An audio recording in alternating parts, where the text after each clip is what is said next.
Christmas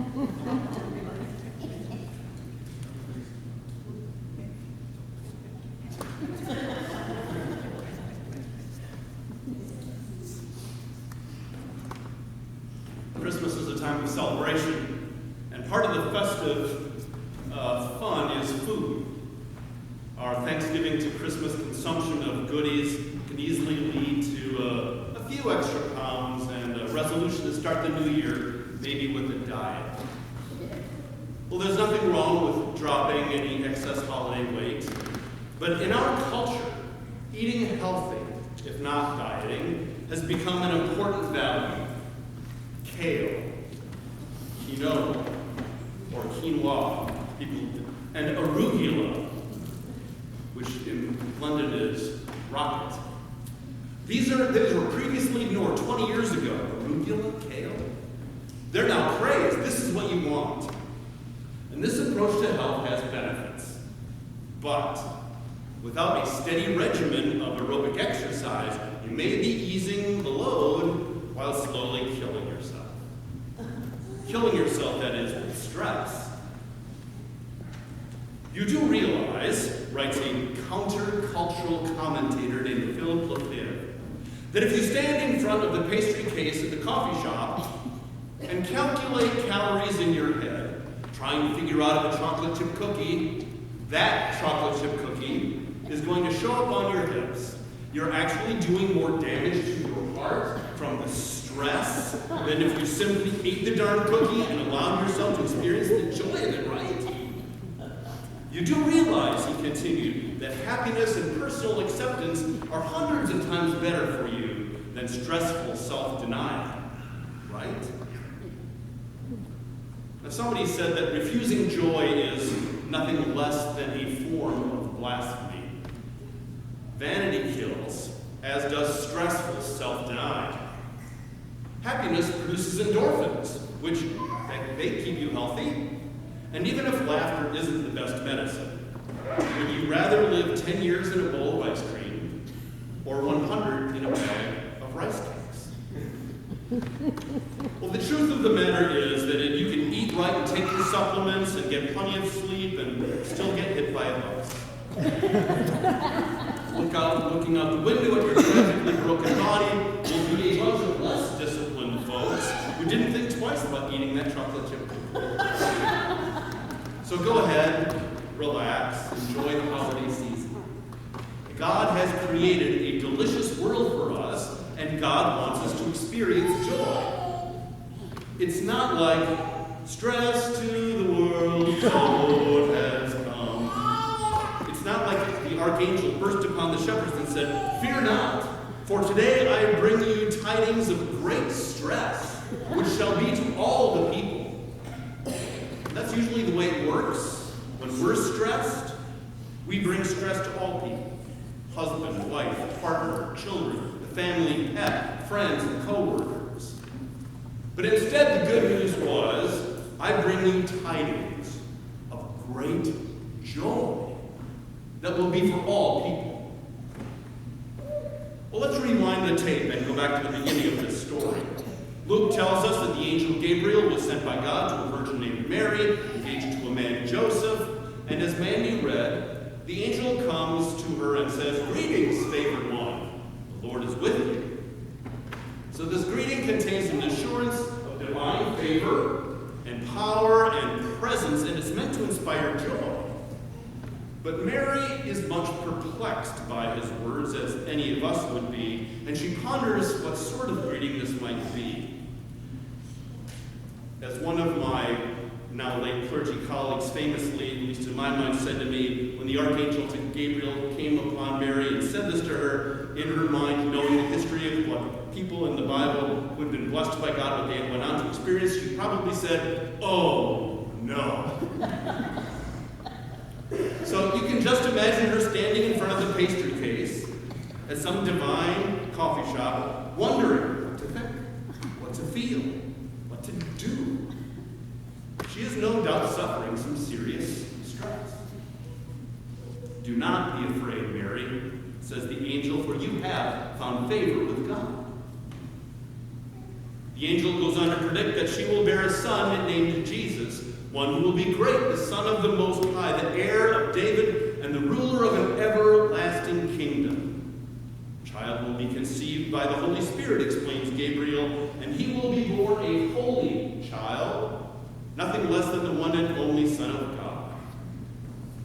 Since Mary's relative Elizabeth has already conceived in her old age, confounding everyone's expectations, it's suddenly quite clear that nothing is impossible with God. What an offer. What an opportunity. What a stressful situation. The angel is giving Mary a shot at incredible joy, the chance to be the mother of Jesus. How big is that?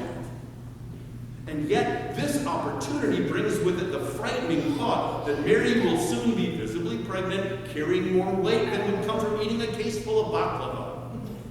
And aside from the damage to her figure, will be the damage to her reputation. What will people say about a young woman becoming pregnant before her wedding day in those days? We know Joseph was planning to end the engagement. Bill read us that passage from Matthew. And according to the law, she could be punished in a humiliating way. It is anything but easy for Mary to agree to this offer presented by Gabriel. But she says, yes. Here am I, the servant of the Lord, proclaims Mary. Let it be with me according to your word. She accepts the angel's offer, takes a big bite of the opportunity put before her, and does not fall into the trap of stressing out and refusing joy. Refusing joy. What a phrase. We're so stressed sometimes by trying to live right, eat right, act right, speak right, parent right, exercise right, retire right, look right, that we can forget and often have forgotten the joy of Jesus. Think of the many solid reasons that Mary could give for saying no to Gabriel. We just listed some of them. It's not the right time, it's not the right family system, it's not the right plan for the future, not me. And yet she says, here am I, let it be. In spite of all the seemingly solid and logical reasons to show some self-control and say no, she does not want to be guilty of refusing joy. She doesn't want to be found guilty of refusing joy. Well, how about you and me? Have you and I left the joy behind as we observe the birth of Christ?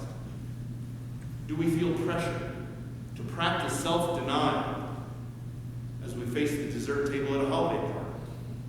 Are we sensing that there is something not right about loosening up and simply having a good time eating some really delicious food?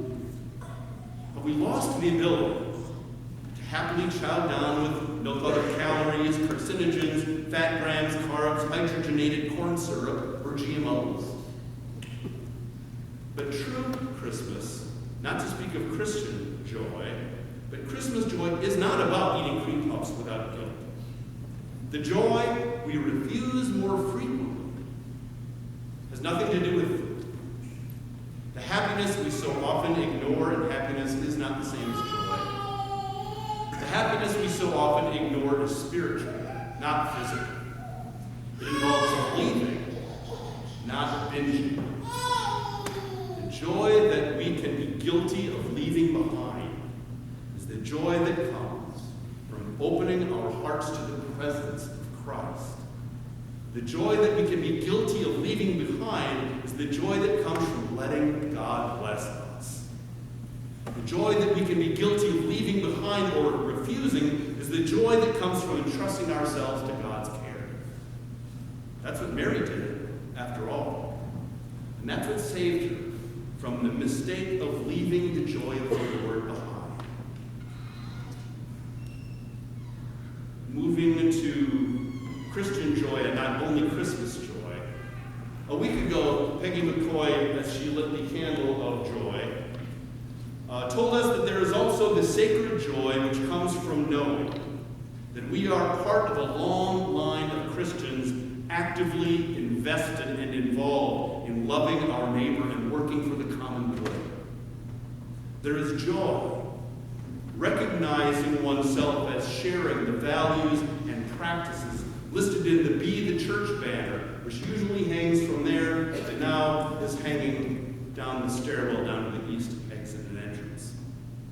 It's the United Church of Christ banner.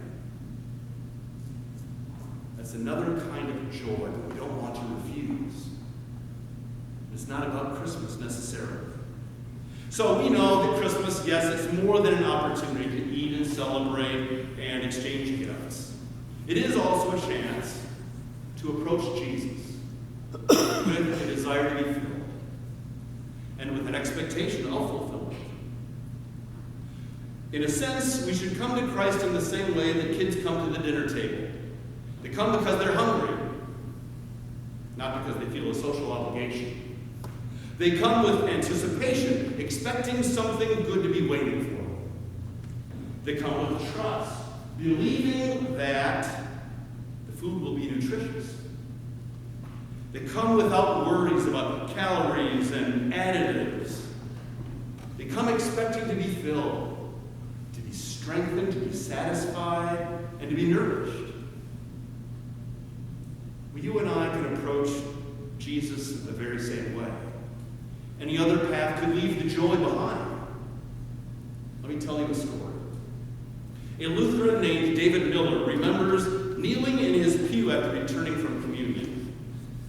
Lost in a haze, he focused not on the Christmas holiday or the sacrament, but on his fears about what the next few days would bring. He tried to pray through his distress, as the choir sang of Mary, "Hail, favored one, the Lord is with thee." But his thoughts connected only with his anxiety. Well, giving up his failed attempt at prayer, he listened to the choir, trying to catch his daughter's voice. Is that as the soprano descant soared above the choir, surprising tears appeared in his eyes. They were not helpless tears of self-pity, those he would have expected. It was not sadness that he felt, but a joy and a gratitude that flowed from a mysterious world deeper and more wondrous than the one his troubled mind inhabited. David felt transported to another time and place, one where sadness and anxiety had no place. They had evaporated like this morning's fog. And a voice within him spoke to his fears. The Lord said to him, "It doesn't all depend on you.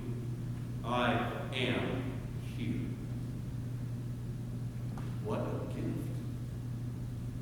David came to God with a deep hunger, and he was satisfied. He came needing nourishment, and he was filled. He allowed himself to be drawn out of the world of his fears, a world that he describes as being limited by his shallow insights and minuscule skills and all too human weaknesses.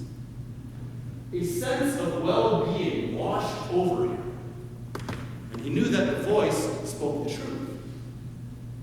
He had no doubt that this joy was a pure gift.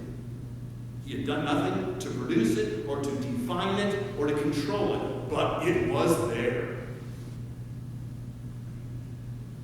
"Do not fear," the Lord said to him lovingly.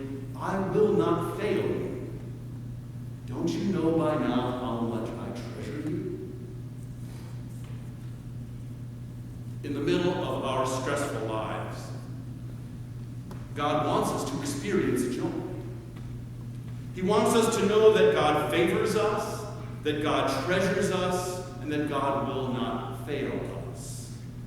God sends Jesus to remind us that God is with us always in the very center of the pains and problems of human life. Emmanuel, through the very messy birth of Jesus. The incarnation, not a pretty thing, and yet how symbolic of Christ entering our lives, which can be so stressful and so muddy. May you and I, and St. Peter's, accept this gift from God as Mary did, and as David Miller did. It is a joy that should never be refused.